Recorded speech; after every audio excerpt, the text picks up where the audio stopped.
Yesterday, your colleague over at the Department of Defense, Secretary Esper, expressed some regret in the way that things were handled at Lafayette Park, Lafayette Square, posing in a picture with President Trump, said he wants to stay apolitical, stay out of things.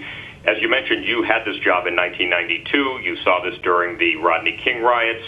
What do you think about politics, and do you believe that you're being too political in this by standing in a picture with the president in front of the church? What is your take on this compared to what Secretary Esper said? Yeah, I don't know what he was conveying there. Obviously, my interest was to carry out the law enforcement functions of the federal government and to protect federal facilities and federal personnel, and also to address the rioting that was interfering with the government's function.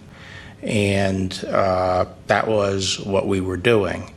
I think the president is the head of the executive branch and the chief executive of the nation, and should be able to walk outside the White House and walk across the street to the Church of Presidents.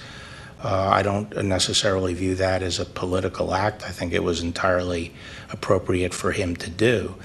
I did not know that he was going to do that until later in the day, after our plans were well underway to move the perimeter. So there was no correlation between our tactical plan of moving the perimeter out by 1 block and the president's going over to the church.